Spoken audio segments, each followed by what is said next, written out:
A paz do Senhor, meus irmãos. Estamos aqui para mais uma lição da nossa escola bíblica dominical. No dia de hoje nós vamos estudar a lição de número 8, 24 de maio de 2020, que traz como tema edificados sobre o fundamento dos apóstolos e dos profetas. Como nós temos frisado aqui em todas as aulas, estamos comentando a lição bíblica para adultos. O tema do trimestre, a Igreja Eleita, e o subtema do trimestre, redimida pelo sangue de Cristo e selada com o Espírito Santo da promessa. Então, na lição de hoje, no nosso texto áureo, nós temos um versículo de Efésios capítulo 2, verso 20, que diz: edificado sobre o fundamento dos apóstolos e dos profetas, de que Jesus Cristo é a principal pedra da esquina. A verdade prática: Jesus Cristo é a pedra basilar da igreja, que está edificada por meio dos ensinamentos dos apóstolos e do testemunho dos profetas. Quando ele fala pedra basilar, é a pedra base, ou a fundamental, a mais importante nessa construção chamada igreja. Bem, a nossa leitura bíblica em classe ela está baseada em duas passagens do Novo Testamento. Uma na própria carta de Paulo aos Efésios, capítulo 2, versículos 20 e 22, e a outra nos Evangelhos, Mateus, capítulo 7, versos 24 a 27. Vamos então para a nossa leitura bíblica em classe. Efésios 2, 20 diz: edificado sobre o fundamento dos apóstolos e dos profetas, de que Jesus Cristo é a principal pedra da esquina, no qual todo o edifício bem ajustado cresce para templo santo no Senhor, no qual também vós juntamente sois edificados para a morada de Deus em Espírito. Mateus capítulo 7, verso 24 diz: todo aquele, pois, que escuta estas minhas palavras e as pratica, assemelhá-lo-ei ao homem prudente, que edificou a sua casa sobre a rocha. E desceu a chuva, e correram rios, e assopraram ventos, e combateram aquela casa, e não caiu, porque estava edificada sobre a rocha. E aquele que ouve estas minhas palavras e as não cumpre, compará-lo-ei ao homem insensato que edificou a sua casa sobre a areia. E desceu a chuva, e correram rios, e assopraram ventos, e combateram aquela casa, e caiu, e foi grande a sua queda. A lição de hoje tem um objetivo geral, que é ensinar que Cristo é a base da igreja e estamos alicerçados na doutrina dos apóstolos e no testemunho dos profetas. Ela também está subdividida em 3 tópicos que trazem seus objetivos específicos. O primeiro, explicitar que no Antigo Testamento Deus habitou no tabernáculo e no templo, mas que no Novo habita em nós por meio do seu Santo Espírito, ou do seu Espírito Santo. E o segundo subtópico, apresentar o fundamento da igreja como a doutrina dos apóstolos e testemunho dos profetas. E no último tópico estaremos refletindo que somos templo do Espírito Santo e devemos viver em santidade. Essa então é a nossa lição com seus objetivos geral e específicos para cada subdivisão dessa lição, ok? Então vamos para a introdução da aula de hoje. Por meio da reconciliação efetivada na cruz, Cristo formou a igreja. O apóstolo Paulo a compara como um edifício em construção. A Bíblia ela é repleta de analogias, né? Tanto Jesus quanto os apóstolos e os profetas do Antigo Testamento fizeram bastante uso desse recurso da analogia, ou seja, da comparação. E aí Paulo, na carta aqui aos Efésios, está comparando a igreja então a esse edifício que está em construção, está sendo construído. E nós vamos então olhar essas particularidades desse edifício, essa construção, no que ela está baseada. A pedra angular dessa edificação é Cristo e o fundamento é a doutrina dos apóstolos e dos profetas. Bem, e nessa construção então Deus resolveu fazer a sua morada em espírito. Nós vamos estar fazendo aqui uma comparação com o Antigo Testamento, com o Novo, em alguns detalhes em relação ao templo, tabernáculo e a função da igreja então, no Novo Testamento. Então, no primeiro tópico da nossa lição, um edifício espiritual. A subdivisão deste primeiro tópico vai ser feita em 4 partes. Vamos comentar cada uma delas. A primeira, o santuário judeu. O templo em Jerusalém era o símbolo do exclusivismo de Israel, né, como o povo de Deus. A gente estudou na semana passada e vimos que havia um muro de separação, toda aquela barreira que havia entre judeus e não judeus, a dificuldade que o gentio tinha de se aproximar de Deus, e o templo era o maior símbolo desse exclusivismo, dessa separação, desse distanciamento entre Israel como povo de Deus e os gentios. Então, a proibição, né, de acesso aos estrangeiros, o muro que havia, as placas de advertência, tudo isso só reforça essa questão da separação e do exclusivismo judaico. Então, quando Jesus reconciliou ambos os povos, ele aboliu as leis cerimoniais e desfez a inimizade que havia entre judeus e gentios. Então, dessa forma, o templo judaico perde a sua relevância, ou seja, toda adoração, até mesmo nos primeiros dias da igreja cristã, antes que os cristãos fossem expulsos de Jerusalém e começassem a pregar em Samaria, depois Judéia, Samaria e os confins da terra, enquanto eles ainda estavam circunscritos a Jerusalém, eles participavam ali das cerimônias, dos rituais e da adoração que acontecia no templo. E aos poucos os cristãos foram ficando separados dentro do templo, porque começou a haver um choque entre a doutrina cristã e os preceitos de Moisés, e ali então no templo se reunia tanto judeus cristãos quanto judeus não cristãos, e o centro de adoração na realidade acontecia ali no templo, era o local onde a presença de Deus se manifestava. Então o judeu ele acorria ao templo para cultuar a Deus.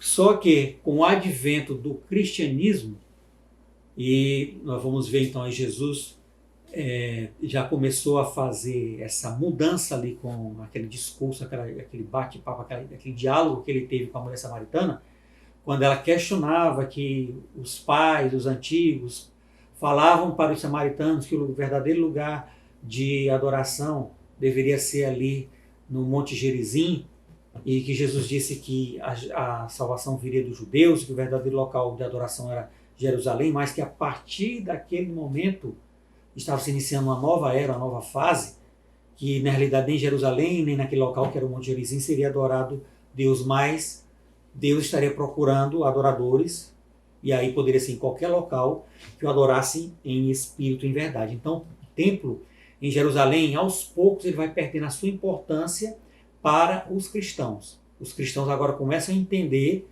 que, na realidade, a morada de Deus passa a ser a igreja. Então, o templo para os cristãos, ele começa a perder a sua importância.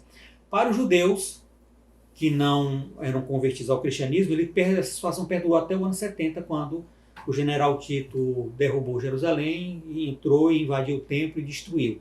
Certo? Mas até então, o templo representava ali para os judeus o local verdadeiro de adoração.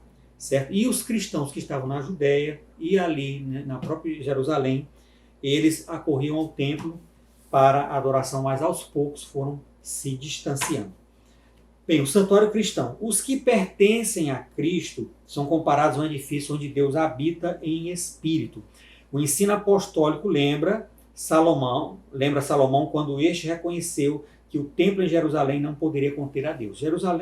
Lá em Jerusalém, quando Salomão construiu o templo, está lá no primeiro livro dos Reis, capítulo 8, verso 27, ele diz que o Deus ali ele não poderia ser contido pelas paredes, por aquele local ali levantado para a sua adoração, porque Salomão, na sua oração, ele disse que o céu dos céus não podem conter a Deus. E Estevão, quando fez a sua defesa ali diante da liderança religiosa em Jerusalém, ele disse que ele ressaltou que o Altíssimo não habita em templos feitos por mãos de homens. Então, desse modo, os crentes, judeus ou gentios, tornaram-se o templo onde o Espírito de Deus habita, até para cumprir aquilo que Jesus fala no seu discurso, que começa ali no capítulo de número 13 do Evangelho de João e perdura, encerrando com a sua oração no capítulo 17, na série de discursos,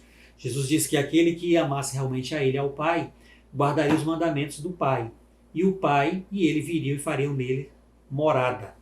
Então isso se cumpre na igreja. Depois da ressurreição, quando Jesus é levado ao céu, a igreja se torna o templo e morada de Deus em espírito. Ok? Então, e os crentes nessa nova casa espiritual, nesse novo templo agora espiritual, não mais templo feito por mãos humanas, mas uma casa espiritual edificada pelo próprio Deus, os crentes são como pedras vivas, pequenas pedras que fazem parte dessa grande construção, só que não são pedras inanimadas. Jesus disse que das pedras ele poderia suscitar filhos a Abraão, e os verdadeiros filhos de Abraão foram suscitados entre aqueles que não conheciam a Deus e se tornaram pedras vivas nessa grande casa espiritual onde Deus mora em espírito, através do Santo Espírito de Deus. E a terceira divisão desse primeiro tópico, que é o 3, a pedra angular. Na arquitetura antiga, a construção de um edifício requeria uma pedra angular. Ela é traduzida como a pedra mais importante ou pedra principal.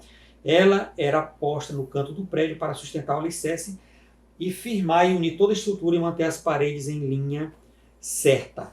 Ok? Então essa pedra angular era uma pedra, aqui na lição, o comentarista até relata que houve foi encontrado em Jerusalém, uma pedra angular com um comprimento de 12 metros, certo? 12 metros, de tão grande que era essa pedra angular. E a pedra angular era um bloco único que era colocado no canto da construção e a partir dela as paredes iam sendo levantadas. E qual era o papel dessa pedra angular? Era justamente fazer com que essa construção que está sendo levantada, ela fosse levantada corretamente, para que não houvesse desvio nas paredes e assim ela pudesse até vir a cair depois de construída.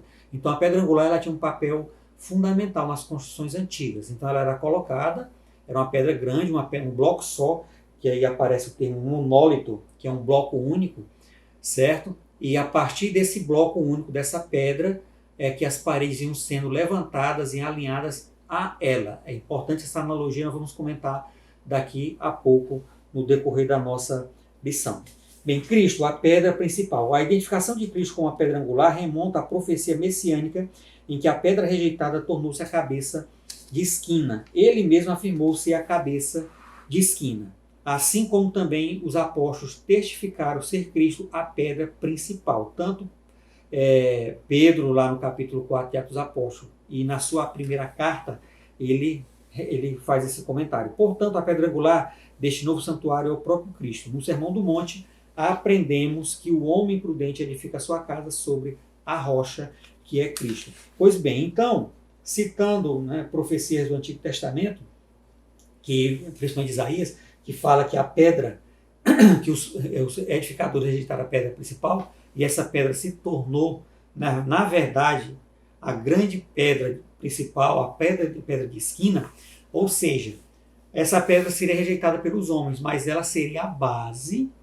de tudo quanto Deus passava a fazer a partir de Cristo. Ou seja, tudo estaria de estar ligado a Ele, tudo deveria estar ligado a Cristo. Ele torna-se a pedra principal. E no seu Sermão do Monte, lá Mateus capítulo 5, 6, 7, na finalização do seu discurso, Jesus diz que quem ouve as palavras dele, que palavra? Aquilo que ele vem falando desde o capítulo 5. Capítulo 5, ele começa com as bem-aventuranças e faz uma série de ensinamentos sobre odiar o inimigo, o amigo inimigo, ter ódio, sobre perdão, sobre pureza no coração, pureza nos olhos, sobre ser sal, sobre ser luz. Ele vai falar sobre o dar esmola, sobre oração. Nesse Sermão do Monte, que é o primeiro ensinamento de Jesus iniciando o seu ministério, ele, ao finalizar essa série de ensinamentos, ele diz que quem ouve as suas palavras, ou seja, essas palavras que ele vem comentando desde as bem-aventuranças, certo? E coloca ela em prática, não é simplesmente ouvir, mas ouvir e praticar. Quem assim faz é comparado a um homem prudente, que edificou a sua casa sobre a rocha. Ou seja, então Jesus é a palavra de Deus, é o verbo de Deus, o Logos de Deus, ele é a palavra. Então, ele é a pedra angular. E todo ensinamento que vem de Jesus, que diz que ele mesmo diz que eu sou o caminho, a verdade e a vida, essas verdades proferidas por Jesus, elas são a base, a pedra basilar, a pedra principal mais importante, sobre a qual toda a construção espiritual deve ser erguida. E aqui fala-se igreja e sobre a nossa vida de forma particular, de forma individual. A minha vida tem de ser edificada sobre essa base, que é o ensinamento de Jesus, ligada a Cristo. Okay? Então ele é a principal pedra de esquina, é a principal pedra da construção. Quem tentar fazer uma construção sem estar baseado em Cristo, ele é comparado ao homem que está construindo a sua casa sobre a areia. E qualquer vento, rio ou tempestade leva abaixo essa construção, ok? Vamos então para o segundo tópico da nossa lição, que traz o título Fundamento, Apóstolos e Profetas.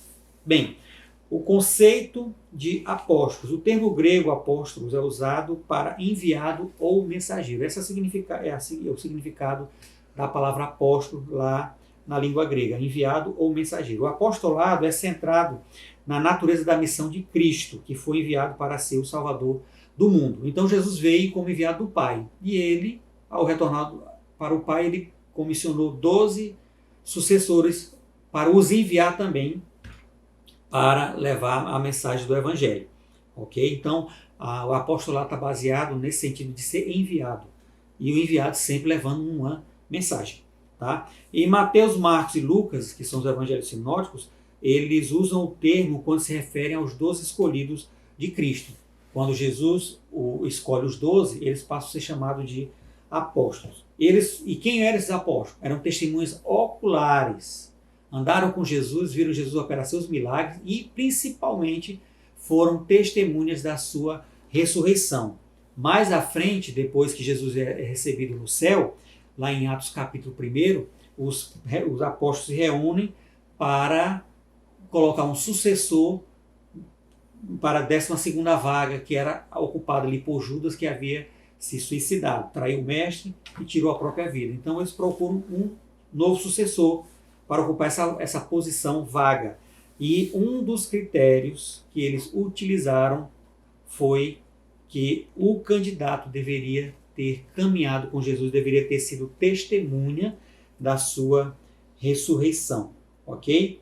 Então, aos apóstolos era confiado o ministério da palavra. Nós vamos ver isso lá em Atos capítulo 6, quando houve uma discussão ali na distribuição dos alimentos na igreja primitiva. E os apóstolos, para resolver a questão, escolheram diáconos para fazer a distribuição dos alimentos e assim cessar as discórdias que estavam acontecendo, porque os judeus helenos ou gregos reclamavam que as viúvas, as suas viúvas, eram desprezadas em relação às viúvas daqueles que eram judeus da Judéia, certo? E isso gerou um certo desconforto, e os apóstolos então nomearam diáconos para fazer essa distribuição, porque na palavra dos apóstolos eles precisavam se dedicar ao ministério da palavra. Então era uma função básica do apóstolo justamente ensinar, pregar e falar sobre as verdades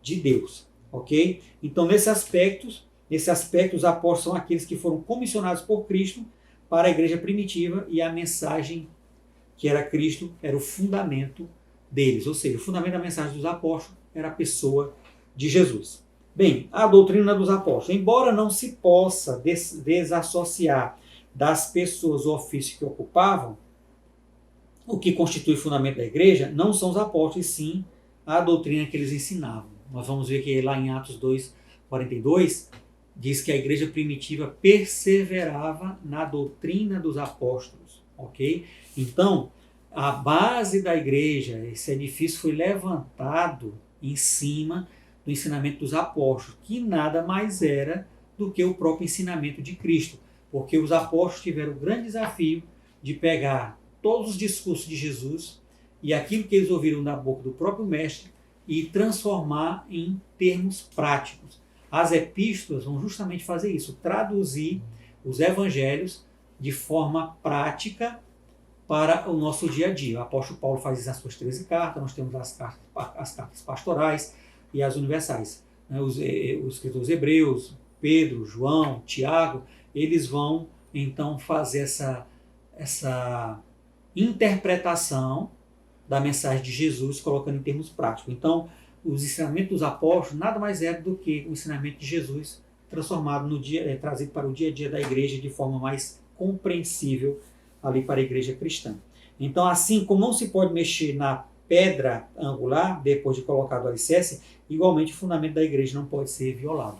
Ou seja, depois que a construção era levantada sobre a pedra angular, se alguém tentasse remover a pedra angular, toda a construção era levada abaixo. E aí, a analogia, se Jesus for retirado da igreja, ou se os seus ensinamentos forem colocados de lado, toda a construção da igreja virá a ruir. Nós vamos ver isso, né, lá nos primórdios da igreja, a partir do ano 300, quando o imperador Constantino se converteu, e ele começa a dar liberdade para os cristãos, e logo em seguida a igreja também, alguns anos depois, a religião cristã é colocada como a religião oficial do Império Romano. A gente vê que há um desvio da pureza e simplicidade do Evangelho. E então a igreja começa a se afastar das verdades bíblicas, e nós vamos experimentar aí o período chamado a Idade das Trevas, né? Quando a igreja cristã ela se corrompeu através de vários pecados, vários problemas, se afastando da pureza do Evangelho. E aí foi necessária a reforma para voltar à doutrina dos apóstolos, ok? A pureza do Evangelho. Então não se pode remover a doutrina dos apóstolos, que, como já falei ainda agora, é a base do ensinamento de Jesus Cristo, ok? Bem, a Bíblia do Instituto Pentecostal ratifica que a revelação dos apóstolos, conforme temos no Novo Testamento, nunca poderá ser substituída ou anulada por revelação, testemunho ou profecia posterior. Algumas seitas têm o expediente de pegar o ensinamento de seus líderes e colocar ao mesmo nível da Escritura Sagrada. Cuidado!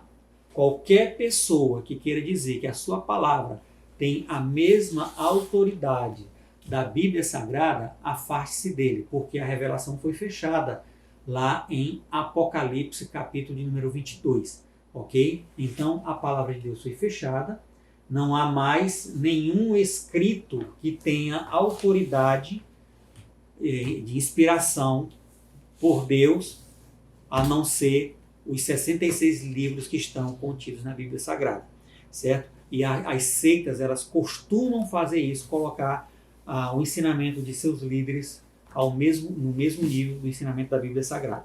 Cuidado com isso. O testemunho dos profetas. Então, a palavra grega profetes significa proclamador, intérprete da revelação divina. A ordem da frase em Efésios, apóstolo profeta, significa tratar-se dos profetas da igreja e não os profetas do Antigo Testamento. Qual era a função do profeta lá no Antigo Testamento? Quando nós falamos profeta, no geral, na nossa mente, vem a alusão de predizer coisas que ainda não aconteceram, ou falar a respeito do futuro.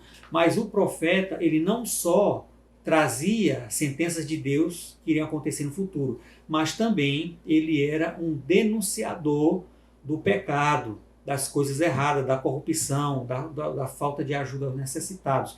O profeta, ele era um representante de Deus, com autoridade de Deus para, basicamente, duas coisas: falar do juízo de Deus que viriam no futuro, e segundo, trazer as sentenças de Deus, ou a reclamação de Deus, ou a reprovação de Deus para a conduta da nação de Israel ou outras nações, como aconteceu por mim e vidas. Então o profeta, ele não só falava de coisas que iriam acontecer no futuro, mas também ele trazia a sentença do desagrado de Deus para com a conduta, principalmente das lideranças e em maior âmbito, o povo, quando se afastava da sua lei. Ok? Então era essa uma das funções do profeta.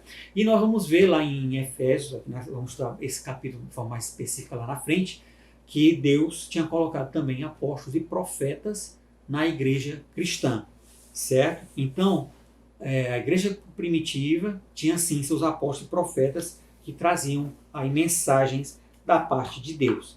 Ok? Mas adiante Paulo assegura que a compreensão do mistério que no passado estivera oculto, de que os gentios tinham igual posição no corpo de Cristo e eram participantes da promessa, fora revelado pelo Espírito Santo aos profetas do Novo Testamento. Então a igreja era um mistério que esteve oculto por toda a eternidade, mas com a chegada de Jesus esse mistério foi revelado, foi desvendado.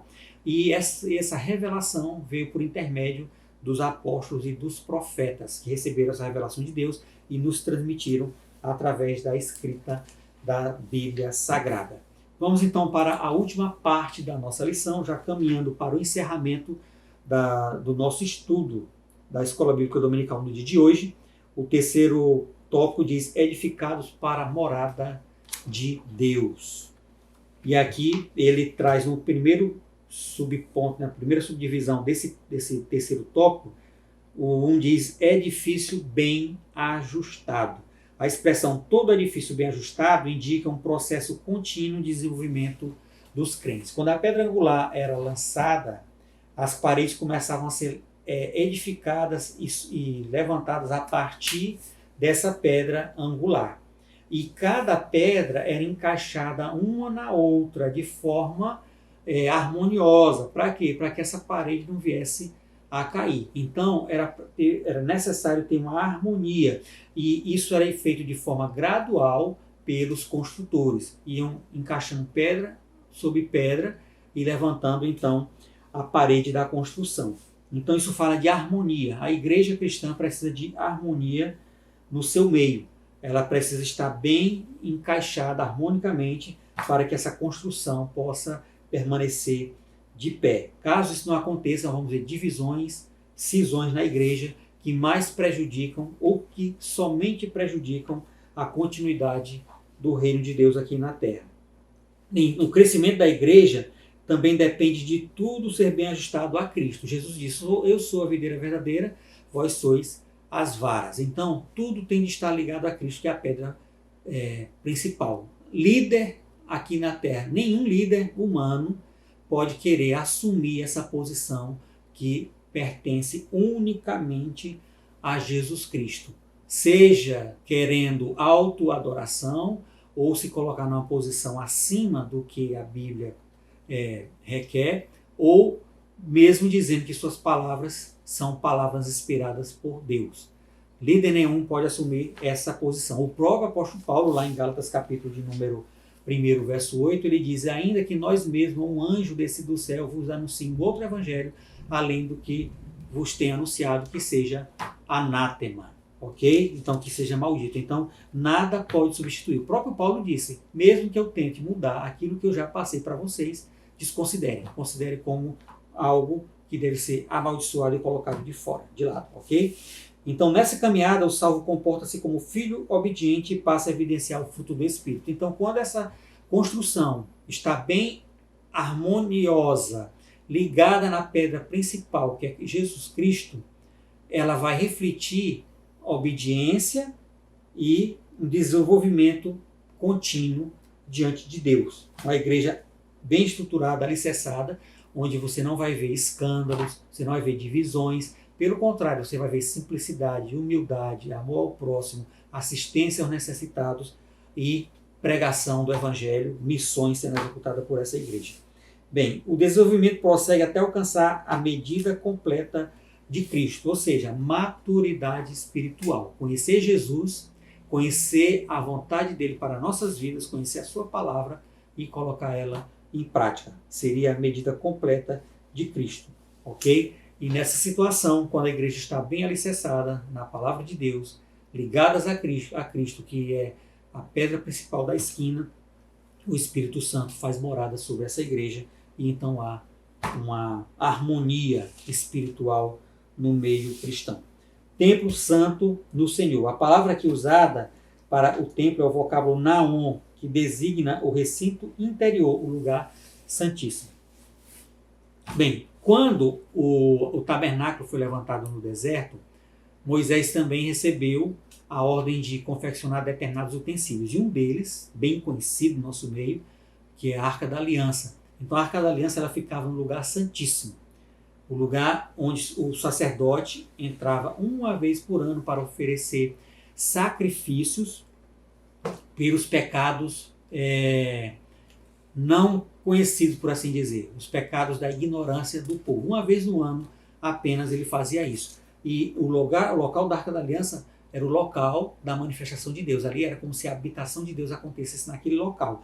E a palavra usada para traduzir esse lugar santíssimo das escrituras hebraicas para as escrituras gregas, ou seja, a Septuaginta, é justamente esse termo Naon, que Paulo vai utilizar para a igreja como templo e morada do Espírito Santo. Ou seja, o lugar santíssimo onde Deus se manifestava, onde ficava a Arca da Aliança, o principal ambiente que só o sumo sacerdote entrava uma única vez no ano, agora passa a ser a morada permanente de Deus, a igreja. Ou seja, não mais só uma vez ao ano o cristão vai ter ali acesso à presença de Deus, mas continuamente, 24 horas por dia, durante todos os dias do ano, e como Jesus disse, eis que estou convosco todos os dias até a consumação dos séculos. Ou seja, jamais estaremos afastados da presença de Deus. Então, nós somos esse lugar santíssimo, não por nosso mérito próprio, mas pela pureza do sangue de Jesus, que nos lavou, nos purificou e nos deu a condição de poder receber o Espírito de Deus e ele se fazer morada em cada um de nós.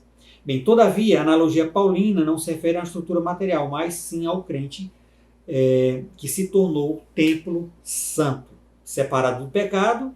Quem pertence a Cristo passa a viver em santidade, ou seja, a presença do Espírito Santo na nossa vida acaba nos influenciando com a santidade de Deus e fazendo com que o nosso comportamento, a nossa atitude, o nosso dia a dia seja mudado diante do Senhor. Como resultado, ao desfrutar da comunhão divina, o crente recebe o livre acesso à presença do Pai, tornando-se assim morada de Deus em espírito. Ou seja, lá no Antigo Testamento, o sumo sacerdote, uma vez no ano só, ele poderia entrar lá no lugar santíssimo e então desfrutar da presença de Deus ali naquele ambiente exclusivo para ele, impedido para os demais sacerdotes, levitas e o povo em geral. Mas agora, em Cristo, todas as barreiras foram removidas e o escritor aos Hebreus diz que nós devemos seguir com confiança até o trono da graça, se apresentar diante de Deus. A porta está aberta para todos nós agora nessa nova construção que Deus habita em espírito. Então, morada do Altíssimo. No Antigo Testamento, a expressão morada de Deus fazia alusão ao tabernáculo e depois ao templo israelita. Indicava lugar de habitação permanente de comunhão íntima. Como já vimos, o crente tornou-se templo santo do Senhor. E se indica que Deus habita em nós por meio do seu Espírito. Ou seja, o local que era tido como a morada de Deus, tabernáculo no deserto, depois templo de Salomão, certo?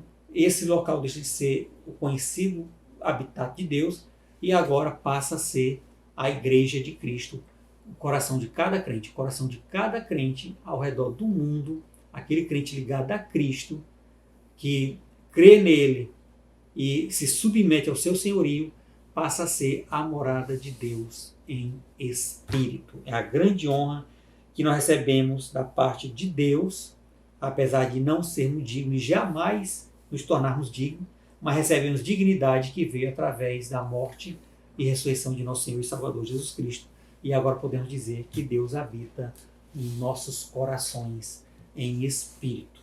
Concluindo, a comparação da igreja como edifício em construção indica que estamos em processo de aperfeiçoamento até que todos chegamos à unidade da fé.